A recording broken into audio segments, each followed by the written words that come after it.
मेरा आज का टॉपिक है चुनाव, क्योंकि अक्सर मैंने लोगों से यही सुना है कि उन्होंने चुनाव गलत कर लिया। अब चुनाव की ऑप्शन तो हम सबके पास होती है, क्योंकि वो बचपन से ही हमारे साथ जुड़ जाती है। अगर हम छोटे थे, जब खिलौने देखते थे तो हम ही कंफ्यूज हो जाते थे कि ये वाला खिलौना लें या वो वाला खिलौना लें। फिर आगे कॉलेज में जाते थे तो सब्जेक्ट्स के लिए हम अपने भीतर उस चुनाव के लिए एक द्वंद्व में चले जाते थे कि मुझे क्या चुनना चाहिए। और सबसे ज़्यादा मुश्किल आती है जब जीवन साथी को हमने चुनना होता है, क्योंकि जब ऑप्शन हमारे पास होती है कि इसको चुने या उसको चुने, ये दोनों के लिए होता है, लड़के के लिए भी और लड़की के लिए भी। अब जब हम किसी एक को एक बार चुन लेते हैं, उसके साथ जुड़ जाते हैं, जब तक चीज़ें सही चलती रहती है, रिश्ता अच्छा खूबसूरत होता है, तब हमें लगता रहता है कि मैंने जीवन में सही चुनाव किया। लेकिन जहाँ रिश्ते में जरा सी खटास आ जाती है, दरार आ जाती है, वहाँ पर फिर ये गिल्ट आने लग जाता है कि नहीं, मेरा चुनाव गलत हो गया।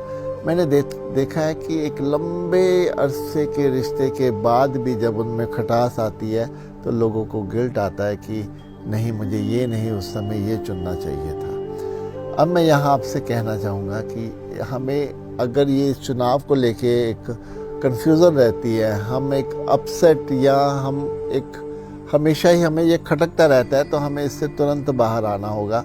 क्योंकि जो भी चुनाव हम किसी व्यक्ति का करते हैं या वस्तुओं का भी करते हैं, ये सब हमारी एक जो कर्मों के खेल के साथ भी होता है। जिस व्यक्ति ने हमारे जीवन में आना है उसी ने ही आना होता है, क्योंकि कुछ हमारे पिछले कर्म उसके साथ जुड़े होते हैं। इसलिए चुनाव जो है, ये मान के चले कि जब जीवन में एक बार कर लिया तो कर लिया, फिर उसके लिए दूसरे ऑप्शन के लिए गिल्ट में कभी जाने की आवश्यकता नहीं है। क्योंकि वो जब गिल्ट जो है वो हमारे जीवन को दुखी ही करेगा, हमें अपसेट ही करेगा।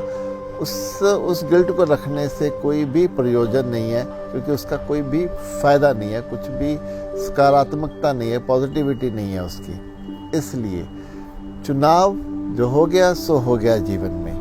आगे भी जो होगा, जो ठीक लगेगा वही उसको चुनाव करके चले, जो भीतर की आवाज़ आए। वैसे भी मैंने अपनी बहुत सी वीडियो में कहा है कि किसी बड़े चुनाव के लिए कुछ भी बड़ा चुनना हो और हम कंफ्यूज हों तो 72 घंटे अपने आप को दें। मैं अधिकतर मामलों में हम क्लियर हो जाते हैं कि नहीं, मुझे यही चुनना है, मुझे यही करना है। इसलिए अपने चुनाव जो जीवन में हो गया सो हो गया। अब आगे यहाँ मैं बात करूँगा, संसार और अध्यात्म में भी लोग बहुत कंफ्यूज रहते हैं कि संसार को छोड़ के हम कैसे अध्यात्म में जा सकते हैं, कैसे उसका चुनाव कर सकते हैं। क्योंकि अगर हम संसार से हटते हैं तो संसार से बहुत कुछ हम खो देंगे, लेकिन ऐसा नहीं है। हमें एक बैलेंस करना होता है, संसार में भी अध्यात्म में भी। ये जो संतुलन है, यही हमारा चुनाव है कि हमने संतुलन करके चलना है। जब किसी भी चीज़ में हम संतुलन का चुनाव करते हैं तो फिर वही संतुलन हमारी ज़िंदगी को शांति, आनंद, खुशी, भक्ति, ये सब की तरफ ले जाता है।